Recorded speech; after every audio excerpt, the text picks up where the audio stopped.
Assalamualaikum warahmatullahi wabarakatuh. Perkenalkan saya Nipal Nakorwo, mahasiswa informatika dengan NIM S1S1240447. Nah, pada kesempatan kali ini kita akan menjelaskan tentang stack quiz and dequiz, data structure and algorithm with Python. Nah, uh, kita langsung saja. Yang pertama itu adalah stack. Nah, apa sih itu stack? Stack itu adalah tumpukan struktur data yang menyimpan kumpulan objek berdasarkan prinsip LIFO, last in first out. Nah, elemen terakhir dimasukkan adalah elemen yang pertama dikeluarkan. Uh, nih, analoginya dalam sehari-hari itu misalnya ada tumpukan piring. Nah, piring terakhir ditaruh di atas, piring pertama diambil. Kemudian ada tombol back di browser, halaman terakhir dikunjungi, pertama kembali, fitur unduh di text editor. Nah, kita langsung saja. Kedua ada mengenai stack abstract type. Nah, stack abstract type itu ada macam-macam. Di sini bisa kita lihat di tabel-tabelnya.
Oke, tadi sempat ada error sedikit, guys.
Kemudian ada yang namanya implementasi array stack. Nah, implementasi array stack itu menggunakan adapter design pattern membungkus Python list agar metodenya sesuai dengan stack ADT.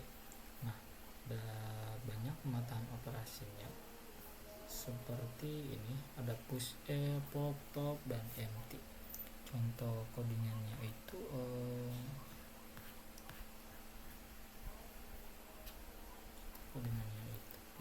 ini. Nah, ada banyak ya, dari define self, kemudian ada dev step dan lain-lain. Kalau kita coba jalankan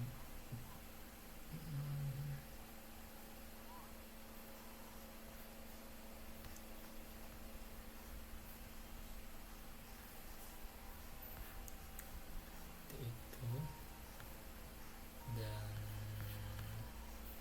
kalau kita akan coba gunakan nanti dia akan seperti ini.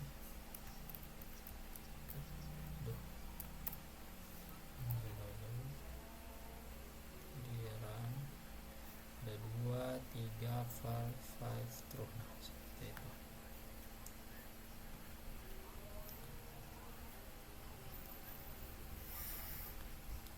Kemudian ada analisis kompleksitas stack, ada operasi push mana ada banyak keterangannya, ada yang bisa amortize, ada yang akses langsung,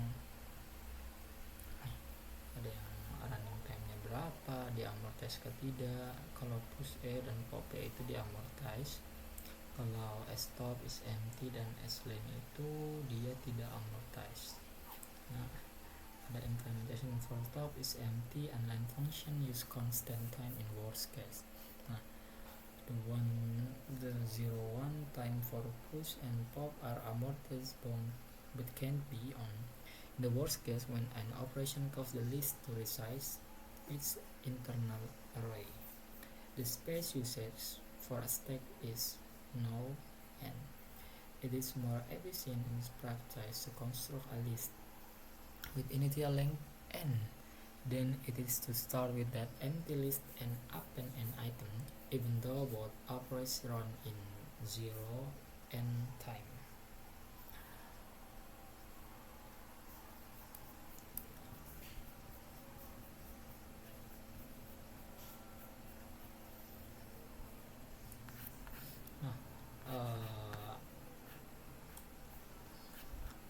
Kemudian ada aplikasi matching parenthesis, itu ada contohnya.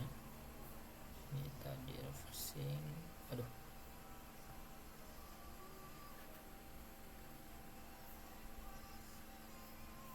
nih ada matching parenthesis. Nah, kita akan membuat aplikasi matching parenthesis di mana stack digunakan untuk mengecek apakah tanda kurung atau delimiter dalam suatu ekspresi sudah berpasangan benar.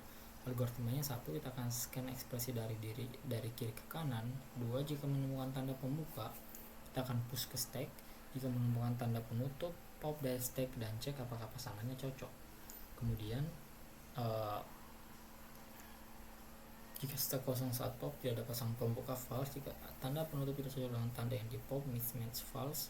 Jika sudah di ekspresi dan stack kosong, ekspresi valid sama dengan true.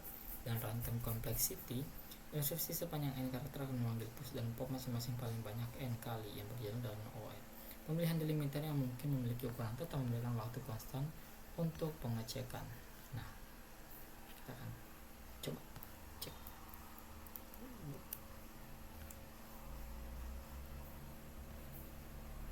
Array is not defined.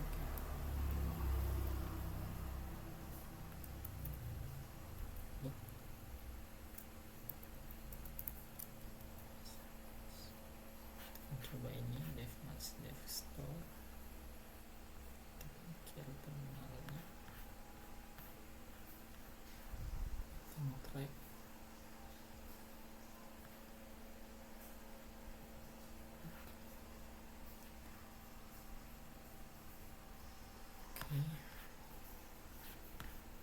Kemudian ada quotes atau antrian. Quotes atau antrian. Nah, antrian atau Queue, apa sih bacanya itu guys? Queue adalah kumpulan objek yang dimasukkan dan dikeluarkan berdasarkan prinsip FIFO, first in first out. Artinya elemen yang pertama dimasukkan adalah yang pertama dikeluarkan, seperti yang terjadi di kasir supermarket, orang yang pertama datang pertama dilayani. Nah, dua operasi utama adalah unqueue, memasukkan elemen ke belakang antrian, dan dequeue mengeluarkan dan mengembalikan elemen terdepan. Operasi tambahan atau aksesor, di mana first dalam penutup kurung adalah melihat elemen terdepan tanpa mengeluarkannya, dan is empty mengembalikan true jika queue kosong, dan lengke mengembalikan jumlah elemen dalam queue. Kemudian antrian di kasir supermarket atau loket bank, contohnya itu antrian di kasir supermarket atau loket bank, antrian panggilan telepon di customer service, proses scheduling dan sistem operasi, maupun antrian permintaan request di web server.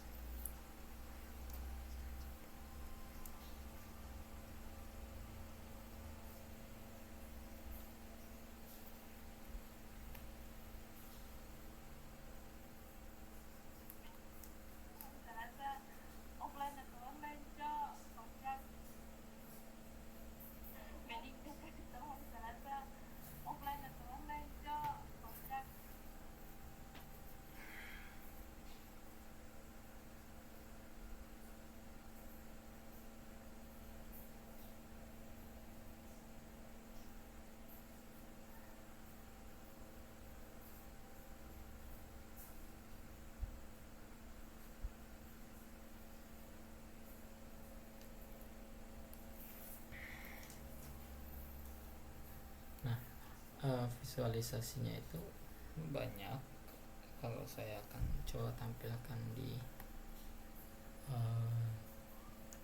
visualisasinya di walaupun mungkin pasti dia akan merah ya, jadi kita coba tampilkan jadi begini. Nah, kita jadikan dia komentar aja. Aduh. Nah, kalau setelah NQWA, NQWB, kemudian NQWC, nah floatnya itu A dulu, baru B, baru C, baru back. Kalau DQ mengembalikan A, berarti akan yang pertama masuk tuh. Nah, habis itu B, habis itu C. DQ dia itu mengembalikan nilai A, jadi A dulu, baru B, baru C, karena A yang masuk pertama, A yang dilayani pertama. Nah, apa sih perbedaan step dengan QWW? Nah,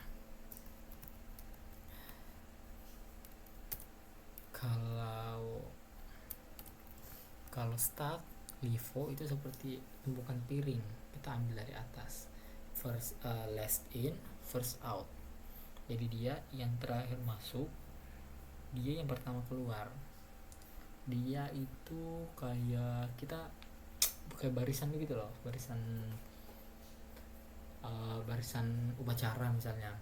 Nah, terus keluar deh itu, karena kamu datang terakhir jadi barisan, kamu paling belakang, otomatis kalau nanti keluar kamu pertama keluar, kamu paling belakang gitu. Beda kalau FIFO, dia seperti antrian kasir, jadi kalau kamu dilayani pertama itu karena kamu yang datang pertama. Kenapa kamu dilayani terakhir? Karena kamu datangnya terakhir gitu. Kemudian kedua ada QWW abstract type atau ADT. Secara formal, ADT mendefinisikan koleksi yang menjaga objek dalam urutan, di mana asal dan pengurusan elemen dibatasi hanya pada elemen paling depan, dan penambahan elemen hanya bisa dari belakang, di mana operasinya itu ada banyak. Dia NQQ, DQQ, first is empty, tapi awalannya dia itu pakai Q ya, dia pakai Q awalannya. Nah, catatan konvensinya itu QW yang baru di bos selalu kosong, tidak dapat kapasitas awal atau unbounded, dan elemen dimasukkan bisa bertipe apapun, jadi all rounder gitu ya. Tipenya begitu. Tuh catatan konvensinya. Nah, ada banyak tabel simulasi operasi pada QW 0Q. Bisa kita lihat ada 1, 2, 3, 4, 5, 6, 7, 8, 9, 10, 11, 12, 13, 14. Oke, misalnya QW5 itu return value-nya kosong, karena bibiran kosong. Kita akan masukkan ADT NQQ5 ke dalam array. Nah, kemudian kita masukkan lagi NQQ3. Nah, len Q itu ada berapa sih di dalam array itu? Ada 2. Kemudian kita akan DQW. Kita DQW itu tidak nilainya, kita langsung ambil saja yang pertama masuk, pertama juga keluar sesuai konteksnya, yaitu Vivo. Makanya rating value nya 5, tinggal 3. Kemudian kita akan ngecek kalau Q ini dia empty atau enggak. Ternyata rating value nya false karena masih ada nilai 3. Kemudian kita DQW lagi, kemudian kita fuse empty. Nah true karena sudah 3 sudah keluar kan. Kemudian kita DQW lagi, nggak bisa karena areanya itu nggak ada, makanya kita masukin lagi 7, masukin lagi 9. Kemudian ada Q first. Nah di antara 7 dengan 9 ini yang mana sih yang pertama masuk, dicek pakai Q first. Nah ternyata rating value nya 7 karena yang pertama masuk itu 7 baru 9. Kemudian Q 4 ditambah lagi 4, link Q nya 3, dan DQ yang keluar 7, 9, 4, begitu maksudnya ya. Begitulah kira-kira.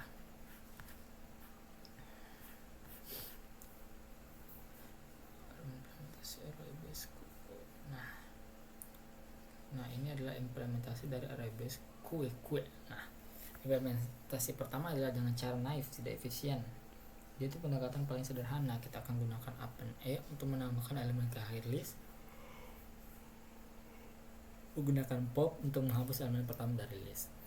Masalahnya adalah pop memiliki kompleksitas saya nggak tahu ini 0n, karena Python harus menggeser semua elemen dari satu kiri setelah menghapus elemen pertama.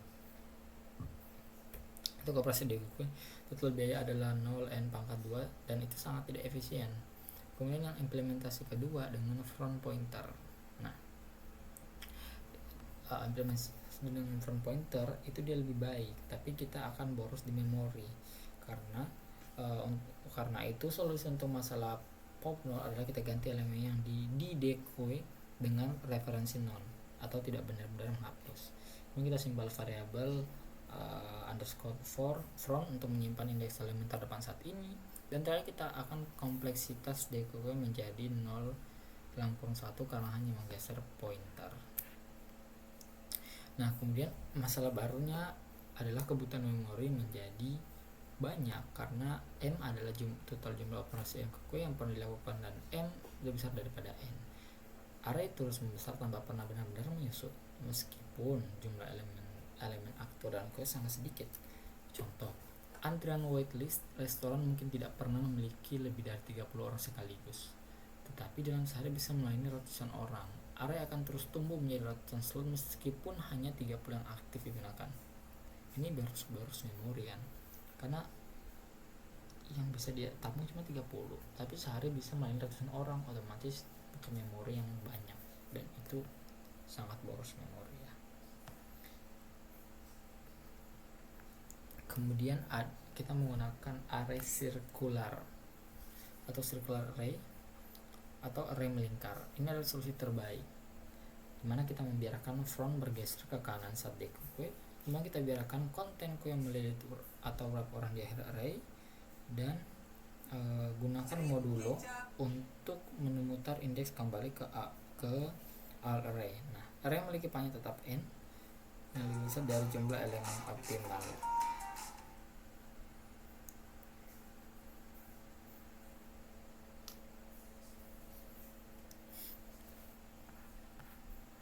Kemudian kita akan mengimplementasi array QW. Nah, kelas array QW mempertahankan 3 variabel instance. Yang pertama adalah data, referensi kelas dan kapasitas tetap, jumlah elemen aktual yang tersimpan bukan panggil data maupun indeks dalam data yang merupakan elemen yang pertama atau QW-nya.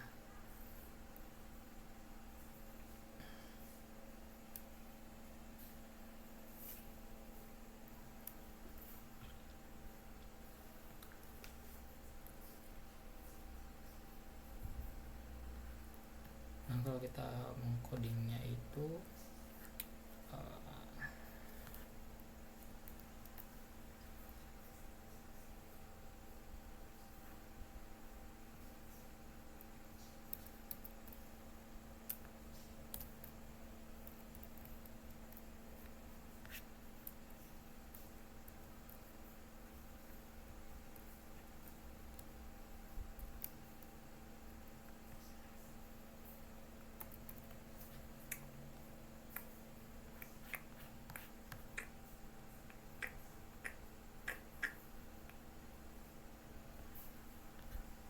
Cara kerja codingan ini adalah dengan menambah dan menghapus elemen. menambah elemen. Indeks di mana elemen ditempatkan dihitung dengan karena kode ini. Kemudian menghapus elemen dia pakai kode ini. Kemudian dari size kue memperbesar atau double ketika size sama dengan len atau data di mana kue penuh, kapasitas area dengan akan menjadi 2 kali. Dan elemen dari area lama disalib ke area baru diletakkan ke indeks 0. Kita akan menyusutkan atau sering ketika jumlah elemen turun di bawah 1/4 kapasitas, area diciutkan menjadi setengah ukuran saat ini dengan batas minimal default capacity ini mencegah area terlalu besar saat isinya sedikit.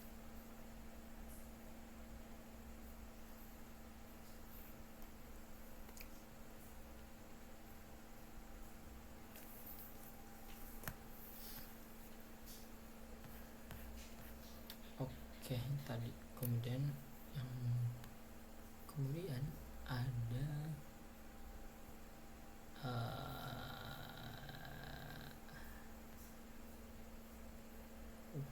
lewat. Kita akan analisis. Nah, itu kita bisa lihat tabelnya di situ, guys.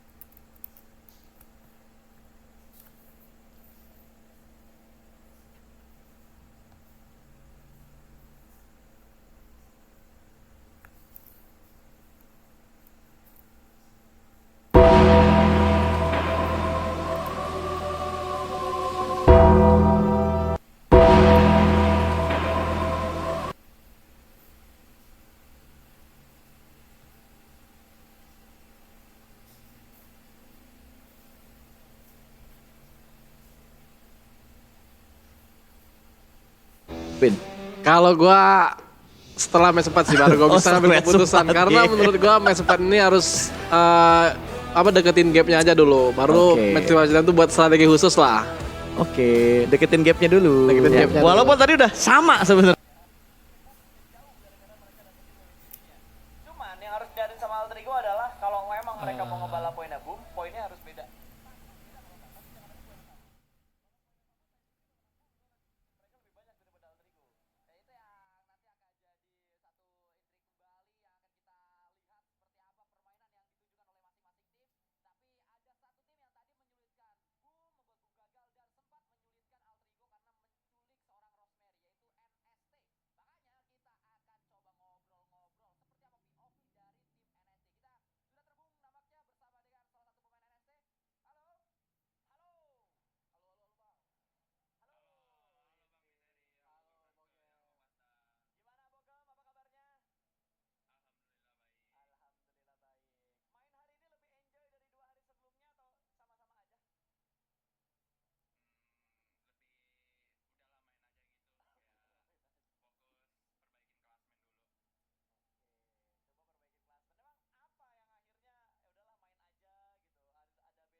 Oke, baik guys, semuanya kita lanjut di pada double end quest, dimana deck atau dibaca deck ya, ada singkatan dari double ended query, adalah struktur data yang milik query yang mendukung penambahan dan penghapusan di kedua ujung depan maupun belakang. DQ lebih umum general daripada stack and query, di mana stack operasi hanya satu ujung LIFO dan query tambah di belakang hapus di depan FIFO.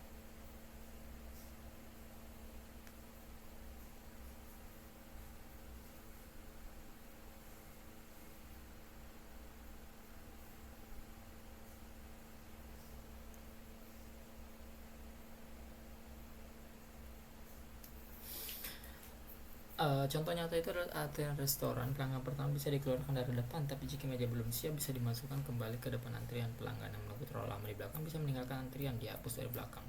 Kemudian ada browser history, bisa maju mundur, forward atau back. Kemudian ada algoritma sliding window, kemudian sistem undo redo dengan batas maksimum langkah.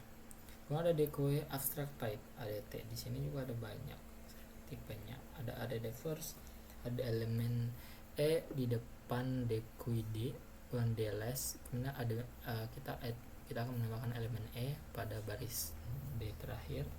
Kemudian delete first, kita akan move element from D ke D.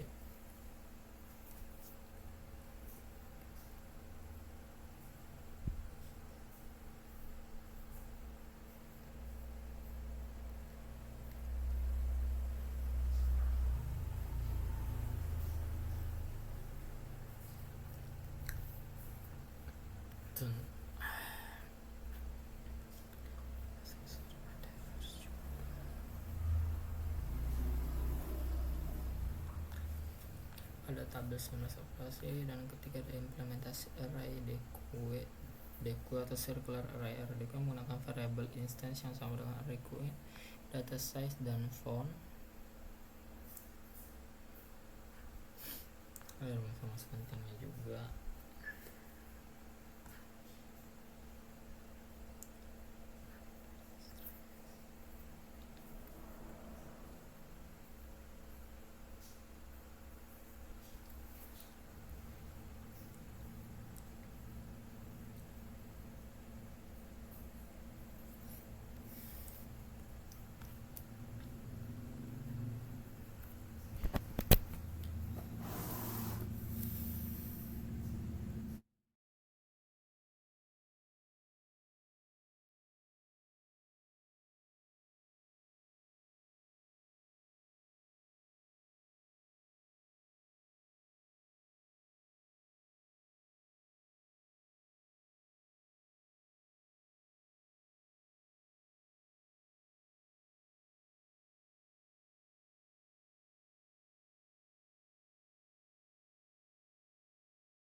Oke, baik.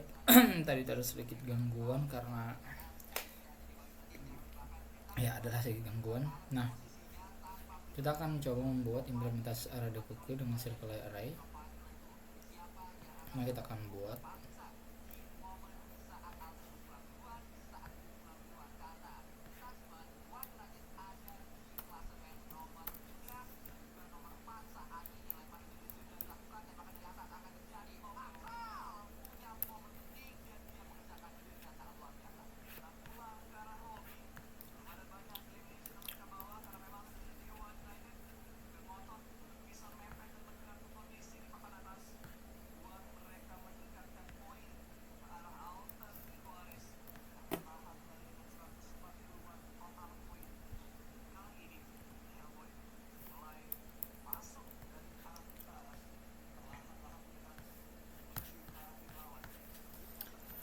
kemudian ada Deku dari Python collector module. Python sudah menyediakan implementasi Deku yang sangat efisien dalam block collection. Untuk aplikasi nyata, collection Deku lebih disarankan daripada implementasi itu sendiri. Nah, kemudian ada aplikasi sliding window maksimum. Deku digunakan untuk menyelesaikan masalah sliding window maksimum secara efisien. Misalnya maksimum setiap window ukuran yang bergeser sepanjang array. Pendekatannya setiap posisi window nanti masing elemen K dan si banyak lagi lainnya. Oke.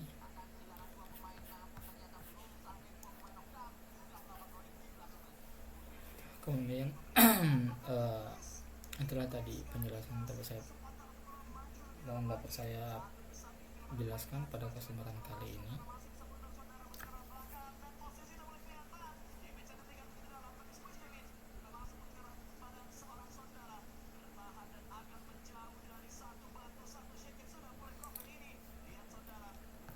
Itulah penjelasan yang dapat saya sampaikan.